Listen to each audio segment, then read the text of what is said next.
여러분 안녕하세요. 드디어 여러분들이 많이 힘들어하는 중세국어를 이제 시작을 할 거예요. 나도 대학교 때 중세국어를 할 때 처음에는 힘들었거든요. 낯설어서 그렇긴 한데, 근데 중세국어는 언제 이제 재미를 느꼈냐면은 이제 임용 공부를 할 때 재미를 느꼈어요. 중세국어는 워낙에 이제 예외 상황도 가끔씩 발생을 하고, 그러면은 예외 상황이 나온다면 보기에 당연히 제시가 될 거니까 보기를 보고 여러분이 문제를 해결하면 되거든요. 그러니까 우리는 기본 원칙을 공부하고, 당연히 보기에는 여러 가지 예외 사례도 나오고 우리가 알지 못했던 그런 사례도 나오겠지만, 내가 임용 공부할 때 느꼈던 거는 중세국어는 굉장히 좀 말랑말랑하게 보는 게 좋아요. 그러니까 좀 열린 사고를 하고 유연하게 보는 게 중세국어 공부할 때 마음이 놓이고 편해지거든요.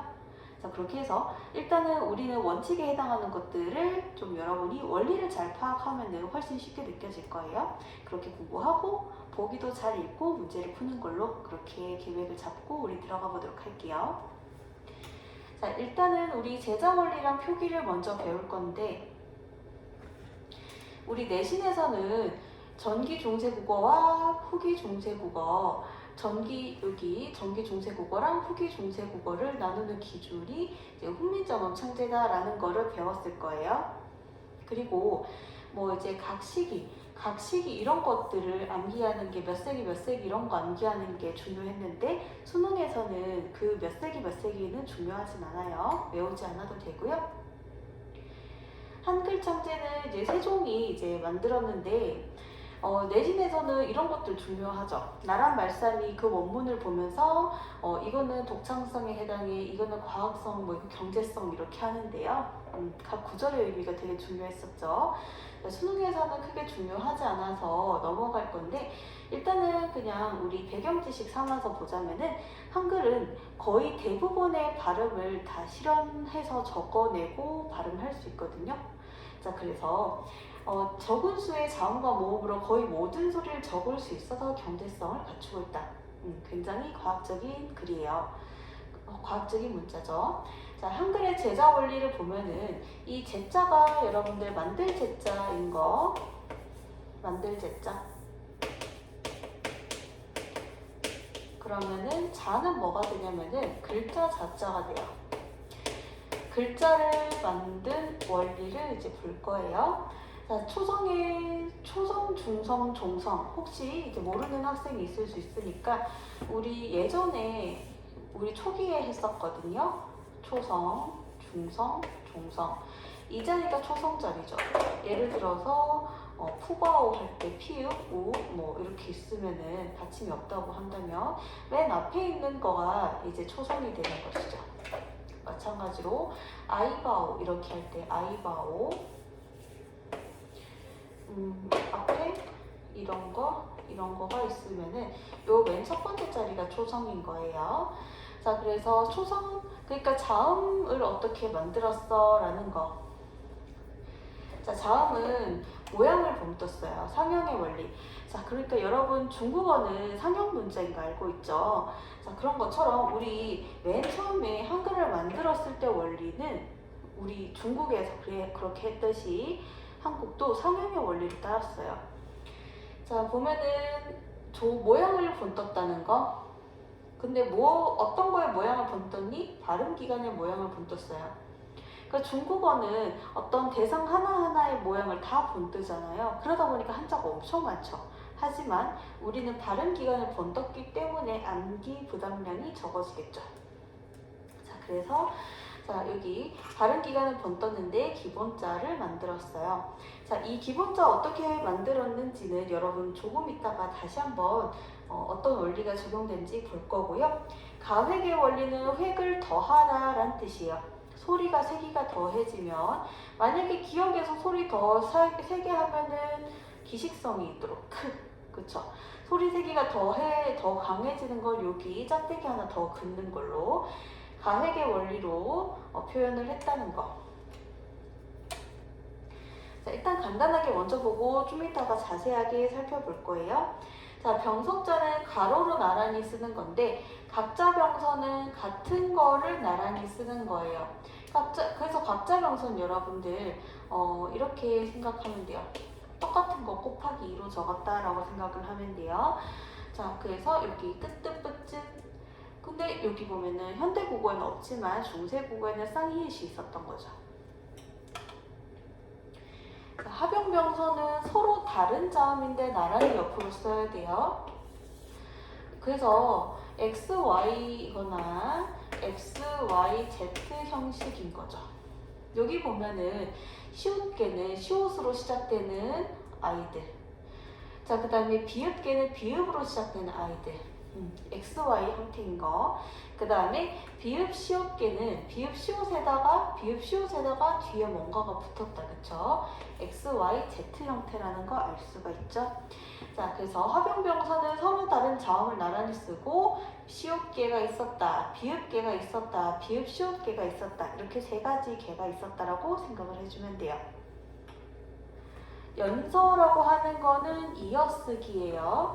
여러분들 이어쓰기랑 이어적기, 중세국어의 두 가지가 서로 다른 개념이라서 일단은 걔네들 먼저 정리하고 이어쓰기를 수업을 해볼게요. 자, 그래서 밑에 보면은 이어적기, 이어쓰기 말고 이어적기를 먼저 해볼게요. 이어적기는 현대국어로 치면은 연음한 거예요. 연음하여 적는 거.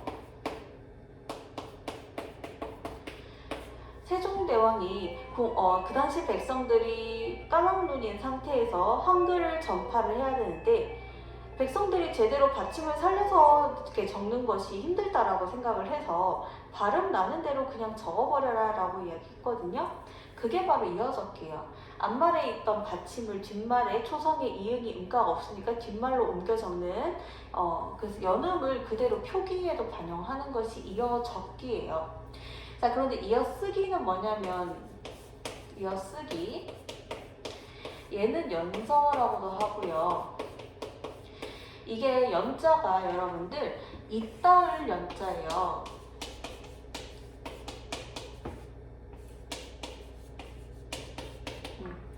이따서 위아래로 이따서 써라 그런 뜻인데요.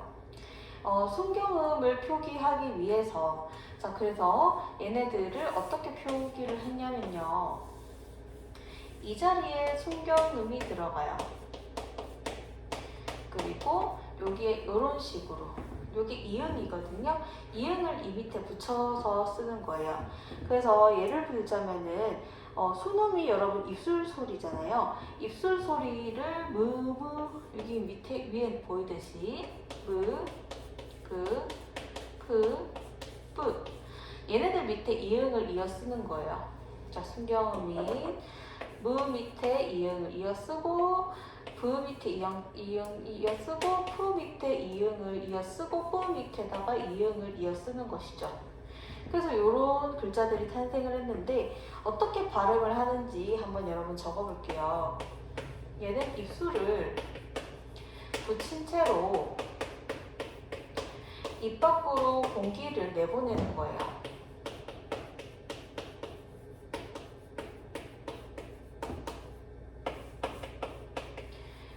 그래서 지금 마스크를 써서 잘 안 보이겠지만은 여러분 입술을 붙인 채로 발음을 해볼게요. 붙인 채로 무, 부, 부, 부 이렇게 발음해요. 다시 무, 부, 부, 부 이렇게 자, 이렇게 발음을 하는 것이고요. 그 다음에 이게 발음하기가 어려우니까 나중에는 이게 여러 가지로 바뀌거든요. 어떻게 바뀌었는지는 또 수업을 나중에 할게요. 자, 초성책에 암기를 해야겠죠? 자, 여기 보면은 혓뿌리가 목구멍을 막는 모양. 자, 요거 여러분 오른쪽에 한번 필기해 볼게요. 혓뿌리가 목구멍을 막는다라고 하는 것은 윗니가 있고 아랫니가 있으면 우리 기억을 발음할 때 입이 이렇게 약간 목구멍 막힌 느낌이 나요. 자, 그래서 얘가 바로 기억이죠. 기억. 혓뿌리가 목구멍을 막는 모양. 그 다음에 니은을 한번 해볼게요. 니은은 이가 윗니에 닿잖아요, 그쵸? 느 할 때, 그 다음에 자, 순음은 뭐냐면은 입모양이라고 하잖아요. 자, 입모양은 뭐냐면 입술을 약간 이게 윗입술, 얘가 아랫입술, 윗입술과 아랫입술이 거의 이제 붙어 있는 상태에서 이렇게 하죠. 자, 그 다음에 이 모양, 자, 스는 이 모양이라고 하는데요. 스를 발음할 때 혀가 이 뒤에 이렇게 이렇게 닿잖아요, 그쵸? 이게 혀라고 한다면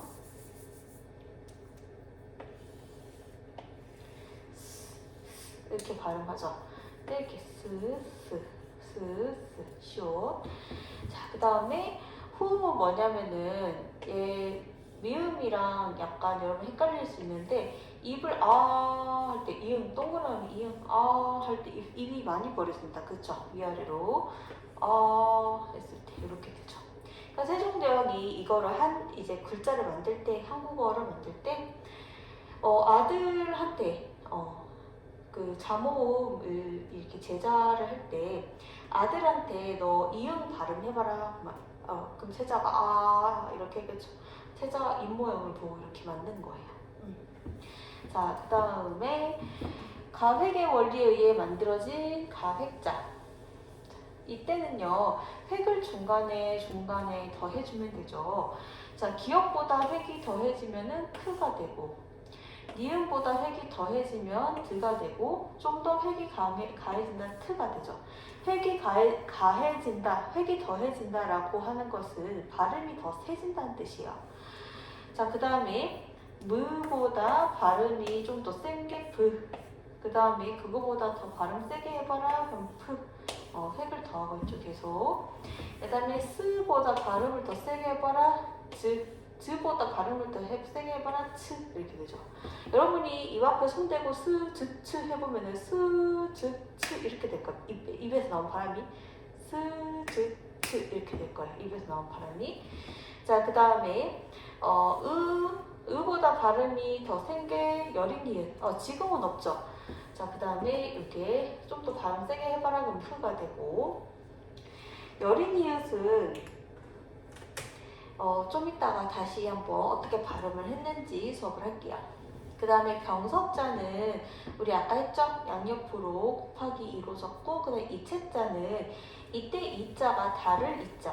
우리 이방인 할 때 이자예요. 그래서 이는 달을 이자.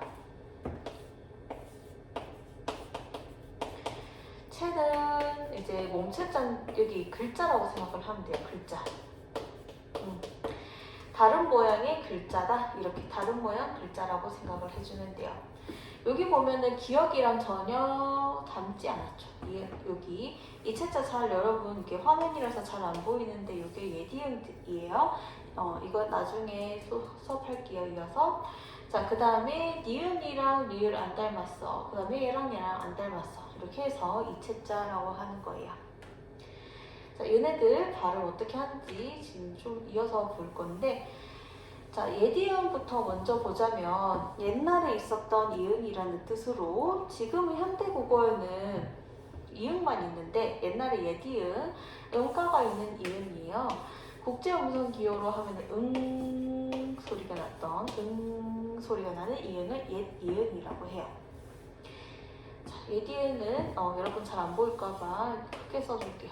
이렇게 써요. 자, 그 다음에 반치음은 아까 봤듯이 이렇게 생겼던 거. 반치음은 이게 음성기호 이렇게 하는데 스와 즈의 중간 발음. 자, 그럼 여러분 반치음의 발음을 한번 적어볼게요. 반치음의 발음은 이를 붙인 채로 발음돼요. 내가 발음을 해볼게요. 이렇게 발음을 해요. 그러니까 스처럼 이 윗니에 혀를 붙인 상태에서 이도 붙여야 돼. 이 두 개를 벌리면 안 돼요. 이렇게 발음을 해요. 여러분도 발음해보면 약간 입술이 간지러울 수도 있어요. 마찰되면서. 자, 이렇게 발음이 되는 것이고, 여린 히읗은 히읗보다는 이응보다는 당연히 강도가 세죠. 그런데 히읗보다는 강도가 약하게 발음이 되겠죠. 여린 히읗은. 우리는 현대인들은 여린 히읗이 없어서 여린 히읗을 제대로 발음하지 못해요. 예를 들어서 흐가 흐면 요거보다 약하게 흐 이런 식으로 발음을 하겠죠. 여린 히읗보다는 발음이 약했던 거. 자, 그러면 이 문자들 좀 더 자세히 살펴볼게요. 자, 얘는 브의 울림소리라고 되어 있죠. 브의 울림소리. 자, 왜냐면 얘가 이게 지금 어떻게 발음하냐면은 입술을 붙인 상태에서 아까 이거 순경음 뷰잖아요. 그쵸? 그래서 순경음인 뷰, 그 다음에 이거 이어서 했던 아까 연서자에 나왔던 거예요. 요거 이어쓰기 한 글자거든요. 그렇기 때문에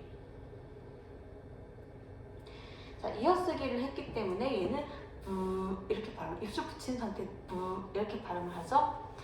자, 미의 울림소리. 여러분이 여기다 목에다가 손을 대보고 해보세요. 입술 붙인 상태에서 하면은 목에 손이 떨리죠. 그러니까 얘는 울림소리였다. 울림소리, 유성음. 자, 그래서 이게 지금 글자가 깨졌는데요. 이게 여러분 본문에는 책에는 그대로 있을 거예요. 정상적으로 이 의가 밑으로 가고 리을이 밑으로 간다. 그쵸? 얘도 요거 붙여야겠죠. 자, 그런 상태에서 걔네들이 변화를 겪었어요. 오나 우로 변하거나 아니면은 탈락을 했는. 왜냐면 이게 발음이 어렵잖아요. 발음이 어려운 것들은 자꾸 뒤로 가면 갈수록 변하거든요. 그 여기 보면은 서물이 서울이 됐잖아요. 그 이게 반모 오나 우로 바뀐 것 중에서 얘는 우로 바뀐 거죠. 그렇죠? 반모 우 계열로 우로 바뀐 거예요. 자, 그 다음에 쉬이는 여기에 원래 있던 게 없어졌죠. 없어지면서 얘 혼자 놔두긴 그러니까 이응을 붙인 것이죠. 탈락 케이스. 얘는 오나 우로 변한 거. 즉 여기서 보면은 W 중에서도 우 계열로 변한 거라는 거 알 수가 있죠. 그 다음에 즈, 다시 한번 발음해보면 이 붙인 상태에서 즈 이렇게 발음을 해요. 그러니까 여기 또 소리 내고 손 대보고 소리 내보세요. 즈 하면 손이 울리죠. 얘는 울림 소리예요. 자, 그래서 얘가 혀를 내보내기 우리 발음해봤고, 우리 스는 현대에서 스는 뭐야? 무성음이죠. 무성음. 자, 근데 얘는 유성음이라는 거.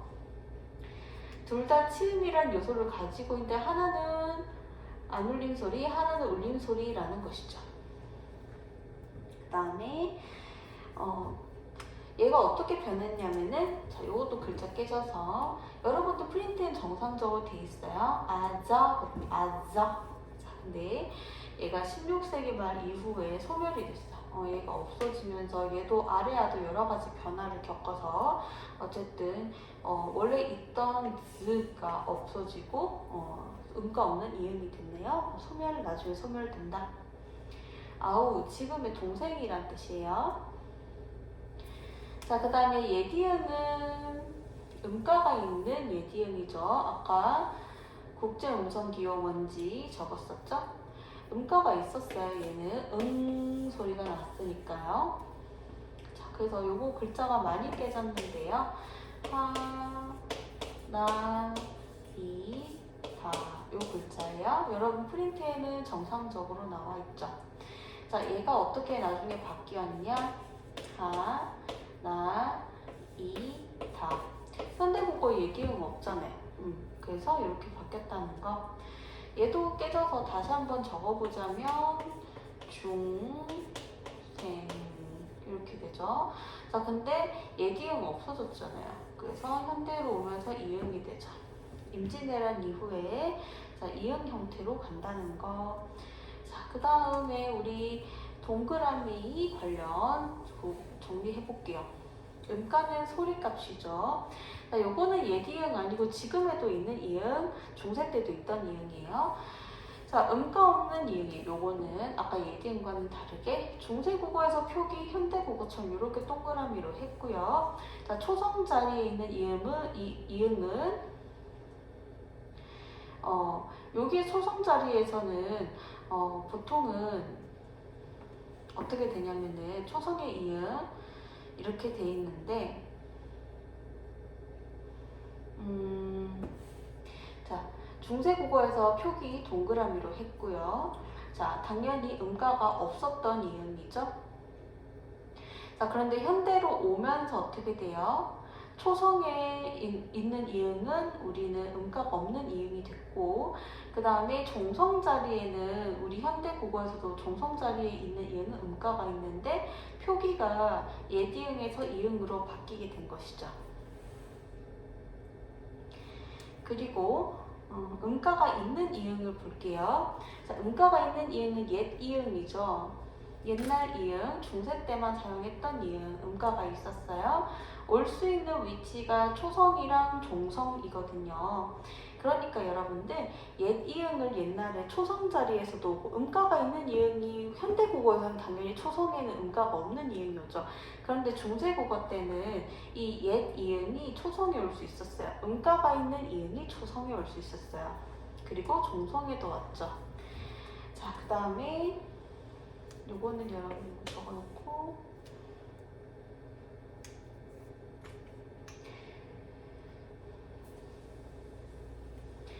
자, 그래서 여러분 여기에서 초성에 오는 이응을 한번 예를 적어보자면 초성에서 예디응이 왔던 예를 적어보자면 올 이게 예디응이 초성이 왔었는데 얘가 현대국어로 치면 뭐냐면 방울이거든요. 방울. 예전에 중세 때는 바올이라고 읽었고 예디응. 자, 그 다음에 그에 이렇게 예디응이 초성이 온다는 거. 자, 그 다음에 히읗은 여린 히읗은 히읗보다는 여린 소리다. 그래서 중세국어에서 한자음, 동국정원식 한자음 표기하는 데 쓰였어요. 동국정원식 한자음 뭔지 배울 텐데 이어서 동국정원식 한자음 표기할 때 이걸 썼다는 거. 하지만 동국정원식 한자음 자체가 되게 애매한 위치였기 때문에 동국정원식 한자음을 표기할 때 쓰던 이 여린 히읗도 나중에 소멸을 하게 되죠. 자, 이거는 아래안데 이게 지금 타이핑이 돼서 그렇긴 한데요. 사실 형태는 이렇게 약간 이렇게 생겼죠? 아와 오의 중간 발음이고요. 이거는 제주도 지방에 지금 제주도에 있는 할머니 중에서 일제강점기부터 계셨던 할머니, 일제강점기 때부터 살았던 할머니 중에서도 일부만 요거의 정확한 발음을 하고 계시거든요. 아와 오의 중간으로 발음을 해주면 돼요. 그러니까 지금 내가 발음을 해볼 건데 분명히 난 틀리게 발음을 하겠죠? 이런 식으로 아도 아니고 오도 아니게 발음을 하는 거예요. 그러니까 발음이 어렵기 때문에 계속 유지되지 못하고 바뀌게 되거든요. 자, 그래서 여러분 프린트에 나오듯이 둘째 음절에서 으나 아로 바뀌었다라고 되어 있죠. 자, 그래서 이 둘째 음절에서는 둘째 음절에 있던 아는 으나 아인데 여러분은 으로 일단 적어볼게요. 그 첫째 음절에 있던 거는 아 계열로 많이 바뀌었다. 이렇게 생각을 해주면 돼요. 그래서 거기에 프린트에 나와 있듯이 바람 자, 여기 보면은 첫째 음절에서 이렇게 보면 내년 할 때 이게 아로 바뀌어서 얘가 되고 그쵸? 요거는 또 아로 바뀐 케이스 예문이 나와 있죠. 그러다가 음가 소멸됐다. 자, 그러면 이게 아와 오의 중간 발음이기 때문에 어쨌든 아도 양성 모음이고 으도 양성 모음이기 때문에 얘는 양성 모음이죠. 아래 아는 양성 모음. 이렇게 적을게요.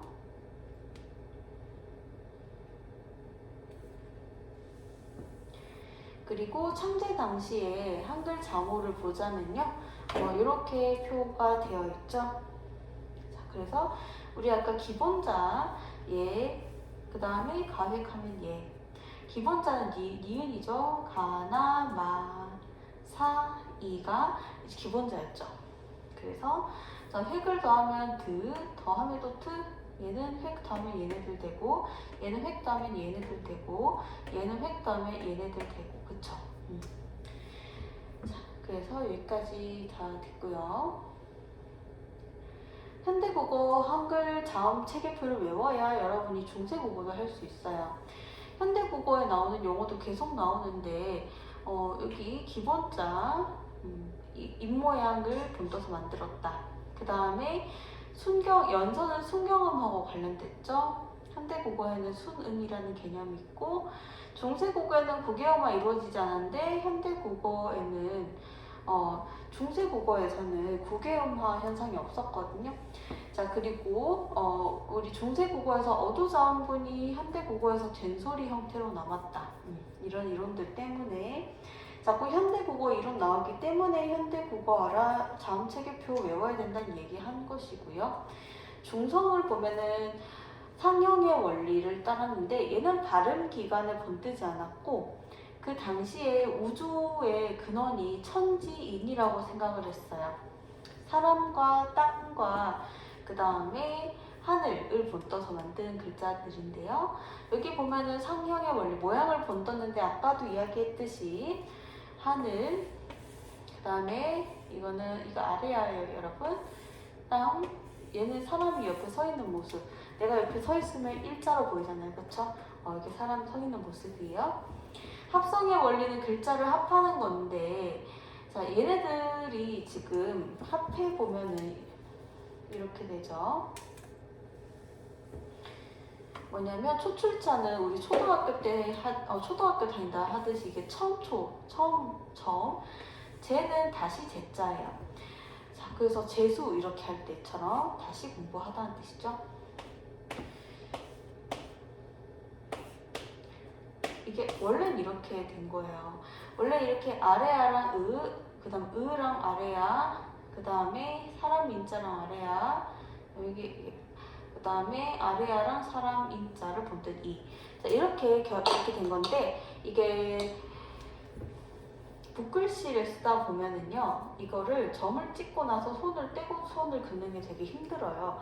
그렇기 때문에 처음엔 이렇게 쓰다가 나중에 이렇게 연결된 거예요. 얘도 마찬가지죠. 얘도 원래는 이렇게 있는 것에서 한 번 더 합성이 되죠. 아래야 이렇게 하면 이렇게. 그 여러분들 그 자판 요즘에 문자 보낼 때 자판이 나는 천지인 자판 쓰거든요. 그 천지인 자판 보면은 획을 더하고 글자 만들기 되게 쉽잖아요. 그래서 우리 한글이 굉장히 체계적인 문자라는 거 다시 한번 우리 문자할 때도 느낄 수 있는 거죠. 여러분은 뭐 천지인 문자 안 쓰고 키보드로 된 거 쓸 수도 있겠지만, 자, 그 다음에 우리 이 모음에 대해서 한번 볼 거예요. 자, 이는 중성 모음인데 여기 아까 아래야는 양성 모음이라고 이야기했었고요. 얘네는 양성 모음이고 얘는 중성 모음이에요. 양성도 아니고 음성도 아니에요.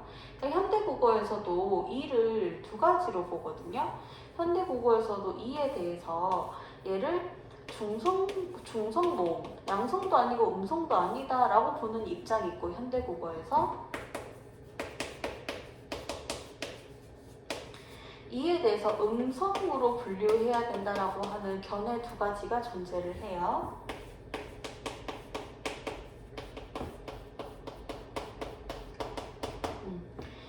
자, 그래서 여러분 여기에 보면은 집이 여기 보면은 얘가 중성이기 때문에 뒤에 양성이 올 수도 있고 음성 모음 계열이 와도 괜찮죠. 둘 다 괜찮은 거예요. 둘 다 어떤 계열이 와도. 자, 아까도 이야기했지만 자음체계표, 모음체계표 현대국어 쪽 잘 외워줘야 되고요. 자, 마찬가지로 중세국어 계속 나오기 때문인데 중세국어에서 모음 조화가 잘 이루어졌거든요. 비교적 굉장히 잘 지켜졌는데 현대국어에서는 잘 안 지켜지는 그런 현상들. 그 다음에 중세국어에서 원순모호가 안 일어나는데 좀 이따 배우겠지만 원순이니 평순이니 이런 말 알아야 되죠. 그 다음에 뭐 주격조사 뭐 이런 것들 배우기 때문에 여러분이 알아둬야 된다. 자, 그 다음에 우리 종성의 기본 원리 보도록 할게요. 우리 아까 이때까지 배운 게 초성 자리에, 그 다음에 중성 자리에 중성 자리 어떤 거 쓸지. 이번에 종성 자리인데, 종성 자리는 여러분이 당연하게 생각하듯이 자음을 쓰죠. 자, 그런데 종성을 위한 글자는 따로 만들지 않고 초성을 다시 쓰는 거예요. 굉장한 이게 절약되죠. 그쵸? 뭐냐면, 종성을 표현하기 위해서 글자를 새로 만들면 암기 부담량이 커지잖아요. 그 당시 백성들에게. 그러니까 초성 글자를 그대로 종성에 쓰라는 거예요. 자, 그걸 뭐라고 이야기하냐면은 한자로 종성부용 초성이라고 하는데, 종성의 글자는 다시 만들지 말고 초성 글자를 다시 써라, 그런 말이에요. 자, 그러면은 여기에 보면은 종성부용 초성. 자, 종성부용 초성 뜻이 뭐예요? 초성에 있던 거를 종성 자리에 그대로 써라. 재활용이에요, 재활용. 그러니까 재활용은 내가 빗댄 표현이에요, 당연히. 재활용하라는 거예요. 자, 그 다음에 우리 표기를 보도록 할게요. 이때까지는 제자 원리, 글자가 만들어진 원리고요. 이제부터 어떻게 적어냈냐예요, 실제적으로. 자, 그러면 표기는 우리 음소적 원리가 들어가 있는데 각각의 음소를 충실히 잘 표현하는 거. 뭐냐면 음소가 뭐예요? 라고 한다면은 음소라고 하는 것은 얘가 음소거든요. 얘가 음소, 얘가 음소예요. 그러니까 각각의 음소라고 하면 여러분 자모음이라고 적게요. 자음과 모음을 충실히 잘 표기해 주세요. 그런 뜻이 되는 거죠. 자, 실제 소리 나는 대로 그냥 표기를 해버리자는 거죠. 그러니까 여러분이 어렸을 때 받아쓰기 하면 소리 나는 대로 막 적어버리는 경우도 있었죠. 그러니까 그 당시 백성들은요, 받침을 살려 적는 게 굉장히 힘들었거든요. 그러니까 세종은요, 분명히 받침을 이제 밝혀 적는 게 더 좋은 표기라는 거 인식은 있었어요. 세종이 직접 관여한 여러 책자들을 보면은 받침을 살려 적은 표기들도 보인다는 거죠. 하지만 세종은 백성들에게 그냥 소리 나는 대로 적어버려, 이렇게 권유를 했다는 것이죠. 자, 그래서 이거를 실제 소리 나는 대로 이렇게 적었다는 거죠. 음절적인 원리는 각 음절을 표기에 정확하게 반영을 하는 거. 음절을 반영을 할 때 이어 적기, 앞말의 받침을 뒤에다 옮겨 써도 괜찮아 라고 이야기했죠. 자, 깊은, 그 당시 백성들이 쓰기 편하도록. 그 다음에 주의점은 한자음은 이어적기 불가죠. 예를 들어서 물고기 어자는 어떻게 생겼냐면요, 이렇게 생겼거든요.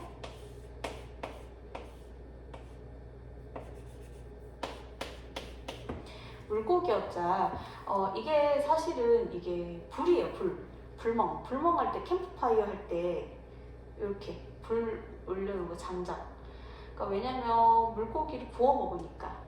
근데 예를 들어서 이어적기를 했을 때 얘가 지금 이어적기 한 거잖아요. 앞에 있던 받침을 뒤에다가 옮겨서 적었는데 이거 같은 경우에 물고기 어에다가 뒤에 무슨 말이 나왔을 때 뒤에 초성에 이은 뭐 뒤에 있는 말로 이어 적어볼까? 라고 해서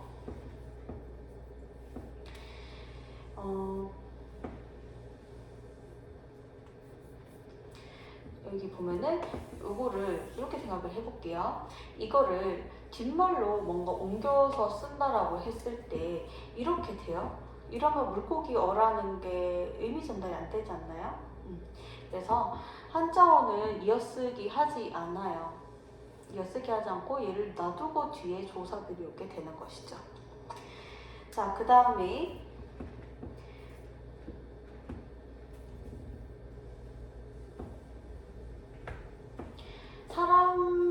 사람이 이렇게 이어 적는 거.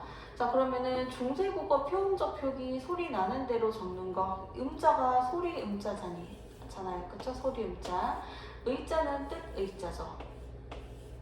자, 그러면 표음적 표기를 하는 것은 소리 나는 대로 이제 옮겨서 그대로 적는 것이고, 표의적 표기는 뜻을 밝혀 적는 꽃이를 꽃이로 적는 현대국어는 뜻을 밝혀 적죠. 자, 그리고 여러분 이거 밑에 있는 꼬치는 뭐냐면은 양꼬치 할 때 우리 먹는 거 있잖아요, 꼬치. 그래서 그 꼬치는 당연히 이 꼬치죠, 그쵸?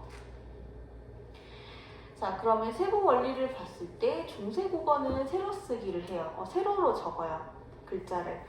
그래서 여러분이 뭐 내신 때 나란 말싸미 이런 거 보면 세로로 글자 적혀 있죠. 옛날에 임금님 상소문도 세로로 이렇게 사극에 적힌 거 봤어요? 이게 보면은 내가 어렸을 때 성경책이 세로로 글자가 이렇게 적혀 있었어요. 아니면 신문 헤드라인도 세로로 이렇게 적혀 있었거든요. 그게 우리가 세로 쓰기 했던 흔적들이 남았던 것이죠. 자, 그래서 세로 쓰기, 그 다음에 현대국어는 가로 쓰기, 그 다음에 중세국어는 띄어쓰기 아니었어요. 현대국어는 띄어쓰기 하죠. 띄어쓰기를 해야 가독성이 좋죠, 그쵸? 자, 그 다음에 중세국어는 이어적기를 하고 우린 끊어적기 뜻을 살려 적죠. 그 다음에 얘는 동국정운식, 좀 이따 배울 거예요. 동국정운식 표기를 했고, 현대국어는 동국정운식 표기 없고, 그 다음에 파열종성법이 있었는데 없고. 자, 뒤에 보도록 할게요. 세로 쓰기를 했죠. 이렇게 세종, 어제, 훈민정음 세로로 적었고, 띄어쓰기 안 했죠. 지금 붙여 적었죠. 자, 중세국어는 이어적기가 널리 쓰였다. 소리 나는 대로 적어라 라는 거. 그 다음에 앞말 받침을 뒤에 옮겨 적어라. 자, 그 다음에 끊어적기. 현대국어는 표기법을 시간 순서대로 배열을 해보자면은 이게 이어적기가 먼저 돼요. 말쌈 플러스 2. 말쌈 플러스 2에 대해서 어떻게 적었냐면은 중세국어 때는 이렇게 적었어요. 맨 처음엔 이렇게 말쌈이 이런 식으로 연철을 했어요. 현대국어에는 분철을 하죠. 자, 그럼 이 중간 지점에는 뭐가 나타나냐면 중철이 나타나요. 자, 중철은 뭐냐면 중복해서 적는다는 뜻이죠. 자, 여러분 중철 오른쪽에 한번 필기를 해볼게요. 중철이라고 하는 것은 이렇게 앞말 있고 뒷말 있으면 중복하여 적는 것인데, 중복하여 여기에 받침이 있었던 거를 뒤에 옮겨서 적었잖아요. 중세국어 때 이렇게 연철해서 적었죠. 근데 연철해서 적은 것도 그대로 놔두고 여기에 받침도 그대로 나와요. 그러니까 이게 무슨 뜻이냐면은 이거는 지금 요 X는 앞에 있던 받침이 뒤에 넘어간 거, 이거는 지금 옛날에 연철의 흔적이죠. 연철했던 습관인 거죠. 그리고 여기에 지금 받침을 살려 적는다라고 하는 거는 분철의 의식이 생겼다는 것이죠. 점점 이렇게 하다가 중복해서 적을 필요 없다, 그냥 분철해서 적자 해서 지금 현대국어는 분철해서만 적고 있고, 자, 그래서 분철은 여러분들 나눌 분자를 써서 분철, 분철을 현대국어에서 쓰는 것이고 나눌 분자예요. 나눌 분자. 자, 그 다음 화면에 넘어가 보도록 할게요. 이어적기는 표음적 표기, 소리를 잘 표기에도 반영해서 적자. 앞말의 받침을 뒤에 이어서 적어요. 이어적기, 연철. 그 다음에 끊어적기, 분철, 표의적 표기. 뜻을 살려 적는 것이죠. 그 다음에 중철은 거듭 적는 거예요. 과도기적인 형태죠. 여기도 보면은 여기 뒤에 은이 피읍이 넘어가면서 앞에도 그대로 남아있고, 얘도 미음이 뒤로 넘어가는데 앞에도 그대로 남아있는 상태죠. 자, 표음적과 표의적을 다시 한번 비교를 해보자면은 표음적은 소리를 나타내는 걸 중시하는 거고, 표의적은 뜻을 잘 살려 적는 걸 중시하는 것이죠. 그리고 중세국어에는 표음적 표기, 현대국어에 표의적 표기했다는 거 살펴봤고요. 자, 이어적기가 적용되는 환경을 같이 보도록 할게요. 자, 자, 이어적기 환경 다시 한번 보면은 앞말에 여기 뭔가 자음이 있고, 자, 이때 앞말에 있던 자음을 음각 없는 이응이 있었다면 여기에 옮겨가도록 적는 것이죠. 자, 이어적기의 정의 여러 번 이야기했었고요. 자, 그 다음에 주의점은요.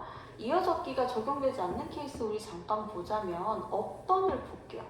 업던을 보면은 우리 초성에 디귿이 있잖아요. 뒷말에 초성에 디귿이 있으니까 얘는 이어적기 할 수 있는 환경이 아니죠?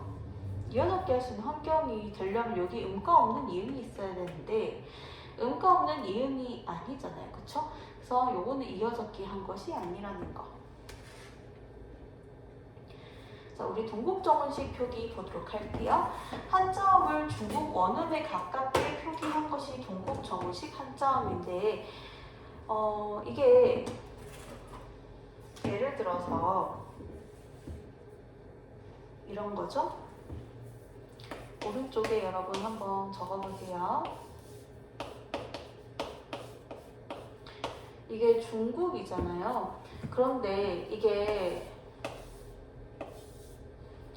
원래 조선 사람들도 그렇고 우리나라 현대인들도 그렇고 가운데 중, 나라 국, 그러니까 중국으로 읽잖아요. 그러면 중국 사람들은 어떻게 읽냐면요. 이거에 대해서 내가 틀리게 발음을 하겠지만 듀거 이렇게 발음을 하거든요. 듀거. 자, 그러면 이제 이때 동국정원식 한자음은요.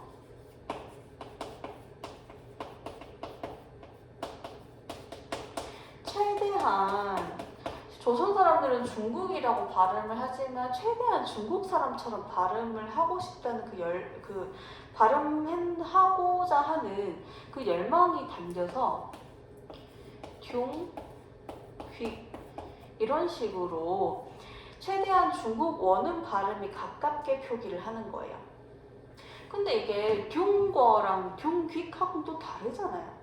그러니까 같을 수가 없기 때문에 이게 이것도 아니고 저것도 아니고 애매해요. 지금 중국 원음에 완전 똑같지도 않고 그렇기 때문에 얘는 오래가지 못해요. 오래가지 못하고 없어지죠. 자, 그래서 동국정원에 규정된 이상적인 한자음 표기고 중국 원음에 가깝기 때문에 실제 우리 조선 사람들의 발음과도 차이가 있고 중국 사람들 발음과도 차이가 있었다. 자, 그래서 우리 여기 보면은 중국 사람들 한자음 발음이 이상적이라고 보고 조선 사람들 한자음 발음이면 동국정원식 한자음 여기 있었던 거죠. 동국정원식 한자음은 이 중간에 있었어요.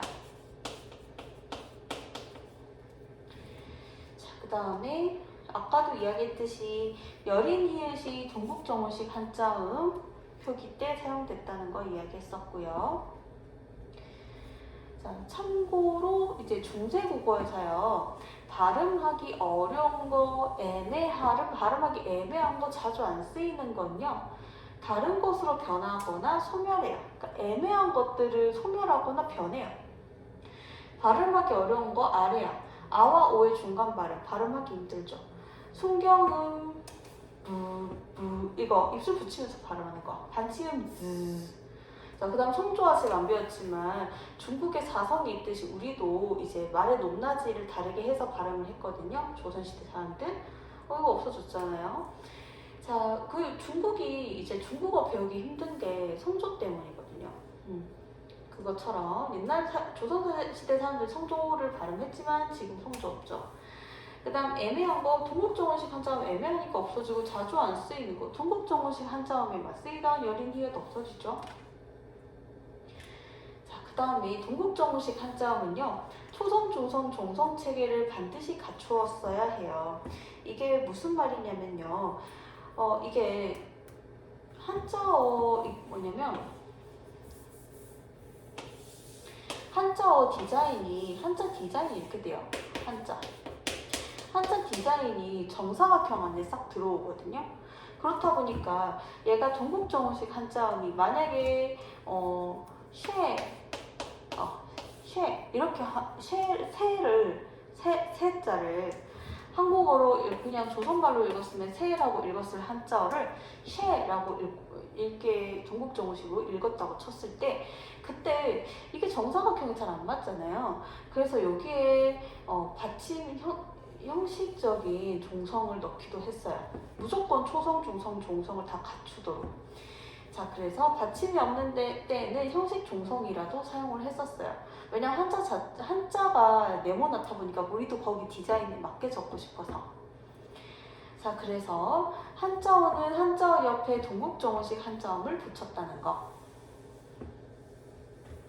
자, 여기 보면은 한자음이 여기 있죠. 한자음 옆에 동국정어식 한자음 붙였고, 한자음 옆에 동국정어식 한자음, 한자음 옆에 동국정어식 한자음 붙인 거 알 수가 있어요. 여기 보면은 이제 원래 이게 세자로 읽거든요. 우리는 세로 읽는데 이거를 쉔 이렇게 읽고 있죠. 형식 종성을 쓰고 있어요. 쉔. 자, 그 다음에 중국 원어음의 각각의 표기한 거 아까 이야기했었고요. 활종성법을 보자면 받침으로는 가나, 다라, 마바, 사, 아 이렇게 8개의 자음만 적었어요. 현대국어랑 다른 점은 현대국어에서는 당연히 우리 이제 음절 끝소리 규칙하고 비교를 해보면 되죠. 자, 여기 표 나와 있죠. 종성표기법은 중세국어에서 8종성법이에요. 무슨 말이냐면은 이게 사실은 더 이외의 받침들도 많이 적을 수 있었는데 웬만하면은 이 8개 자음만 적어줬으면 좋겠어 라는 거예요. 세종이 권유하는 건데요. 그래서 사람들이 웬만하면은 좀 단순하게 받침을 쓸 수 있도록 했다는 거. 근대 국어는 7종성법이고요. 현대 국어는 표기법은 아니지만 음절 끝소리 규칙, 자, 얘네들만 발음할 수 있다는 거. 자, 그 다음에 이게 몇 개 좀 살펴보자면 현대국어랑 다른 점은 여기에 받침자리에 예디응 넣었다는 거. 그 다음에 요거 스 있죠. 스와 관련해서 여러분들이 오른쪽에 적어보자면요. 중세시대 사람들, 조선시대 사람이라고 할게요. 조선 사람들은 받침의 시옷을 시옷으로 S라고 할게요. 스로 발음했다라고 하는 것이 중국인이 우리 한국에 와서 보고 조선 사람들은 받침에 있는 시옷도 발음할 수 있네? 이렇게 남겼던 기록이 있어요. 우리는 음절 끝에서 이거 뭘로 발음하죠? 디귿으로 발음을 하잖아요. 스 발음할 수 없죠. 근데 예를 들면은 조선시대 사람들이 이걸 발음했다는 거예요. 시옷으로.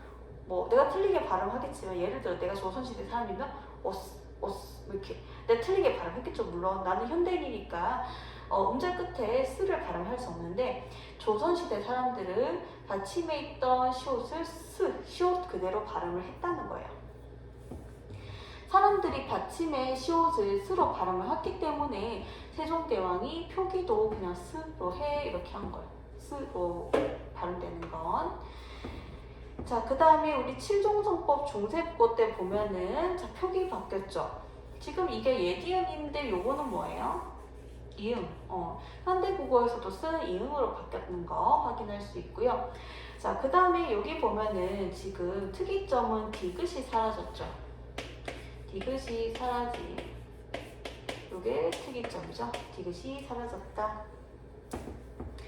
그러다가 현대국어에 보면은 당연히 우리 지금 쓰는 이응이고 요때 음절 끝소리 규칙에서는 디귿으로 발음하고 시옷이 없어졌다. 그쵸? 시옷으로 디귿으로 발음을 한다. 음절 끝에 있는 여러 가지들을. 자, 그러면 우리 뒤에 한 번 더 심화해서 살펴보도록 할게요. 중세국어의 종성을 어떻게 만들었니? 라고 했을 때 종성 제자원리, 종성, 부용, 초성, 재활용하는 거 이야기했었죠. 종성을 위한 글자 별도로 만들지 아니하고 초성 글자를 그대로 사용하겠다. 그 다음에 근대국어의 종성의 표기법을 보면은 근대국어의